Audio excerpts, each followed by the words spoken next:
You ever stop and wonder how a civilization from thousands of years ago managed to produce these absolute geniuses? I'm talking about polymaths, scientists, people whose work in math, medicine, and even language is still a huge deal today. Well, in this explainer, we're going to tear down the ancient Indian Gurukul system piece by piece to figure out its powerful blueprint for creating such profound thinkers. So let's start with a question that feels, well, incredibly relevant for our time. We have more information at our fingertips than any other generation in history, right? But are we any wiser for it? You know the feeling? We scroll through endless feeds, but it kind of feels like we're just skating on the surface of everything. This very paradox, this information overload, is exactly what the ancient Gurukul system was designed to solve. And this really shows the clash in approaches, doesn't it? Today, modern learning is often this constant battle against digital distractions and learning bits and pieces of things, all measured by standardized tests. But the ancient goal, it was completely different. It was all about synthesizing information into actual usable wisdom. So, the big question is, how on earth did they do it? The answer is the Gurukuls. And you've got to understand, this wasn't just a school for learning facts, it was a crucible. A place where intense heat and pressure forged not just a student's brain, but their entire character. So let's break down the 5 pillars that made this system so incredibly effective. All right, pillar number 1, the living laboratory. The secret to the Gurukul success really started with where it was. The environment wasn't just some pretty background scenery, it was a core part of the curriculum itself. Now, the thinking behind this is just fascinating. Gurukuls were set deep in nature, in these special forests called tapavans. I mean, think about it. If you're learning botany, you're not looking at a textbook. You're right there in the forest. You can see it, touch it, smell it. This minimalist lifestyle also got rid of distractions. Cognitive scientists today call this reducing extraneous cognitive load. When you don't have a million trivial choices to make, all of that mental energy gets funneled into one thing: deep focus. And that intense state of focus? It has a name: ekagrata. It literally means one-pointed concentration. The entire environment was engineered to help you achieve this state of mind, clearing out all the material and mental junk. This was the absolute foundation for any kind of high-level thinking. So that brings us to Pillar 2, and this is all about the human element, the gold standard of mentorship. This was the legendary Guru-Shishya Parampara, or the teacher-student tradition. And look, this wasn't some 9-to-5 job for the teacher. This was a 24/7, fully immersive relationship. And here's the crucial part. There was no one-size-fits-all education. Not at all. The guru was basically a psychological profiler, trying to figure out each student's unique inner nature, their prakriti. And then they would build a totally personalized curriculum to guide that student straight into their personal zone of genius. Just imagine that kind of customized learning today. It's incredible. Now, this personalized teaching was backed up by Pillar 3, an integrated curriculum. The real genius here wasn't just what they were teaching, but how they balanced all these different types of knowledge to create a truly well-rounded thinker.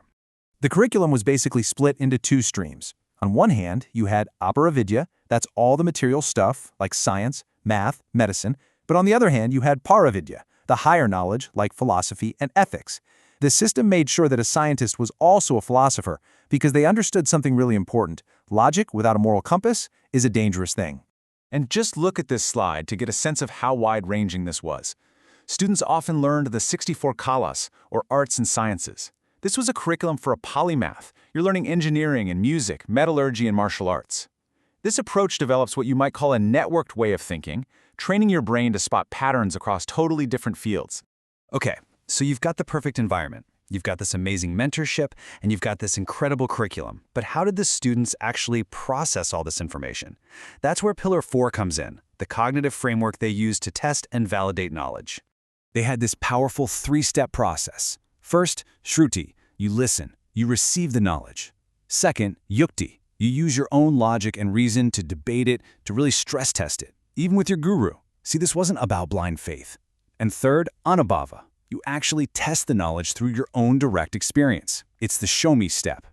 This framework made sure students were critical thinkers, not just parrots repeating what they heard. And all of that brings us to the final pillar, which is really the psychological bedrock of the entire system: discipline. The idea was simple. If you want to master your mind, you first have to master yourself. What's really cool here is how this lines up with modern neuroscience. They had these daily practices like waking up early and controlling the breath, called pranayama. We now know that these activities directly strengthen the prefrontal cortex. You know, the CEO of your brain that handles focus and decision-making. They were literally upgrading their own mental hardware for high-level thinking. And maybe the most profound part of all this, inside the Gurukul, a prince and a commoner were treated as equals. They lived the same, worked the same, learned the same. This was just a masterstroke of psychological engineering. By completely removing status and ego from the equation, you create objective thinkers who aren't blinded by their own importance. It frees you up to follow the truth, no matter where it might lead you. So, the big question. Did any of this actually work? Well, the proof, as they say, is in the pudding. Let's just take a quick look at the legacy of genius this system produced. First up, you've got Panini. This guy was the architect of language.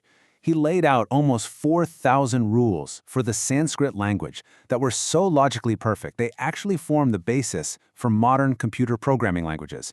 Mind-blowing, right? Then you have Sushruta, who's known as the father of surgery. Get this, he was performing complex operations like plastic surgery and cataract removal thousands of years before that stuff was common in the West. And of course, the mathematicians, people like Aryabhata and Bhaskara. They gave the world the concept of zero and a heliocentric model of the solar system centuries before Copernicus. The point is, these weren't just random flashes of brilliance. They were the predictable result of a system designed from the ground up to create genius. Okay, so let's bring it all back home. What can we possibly learn from this ancient blueprint today? How can we apply some of this wisdom to our own crazy, hyper-connected lives?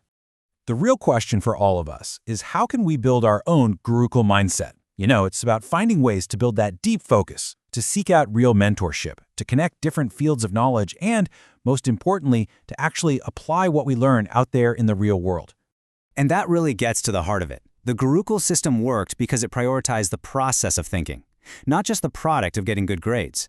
And if we can start to adopt that one principle, well, maybe we can start a shift away from being a society of people who just recite information, and back to being a society of true thinkers.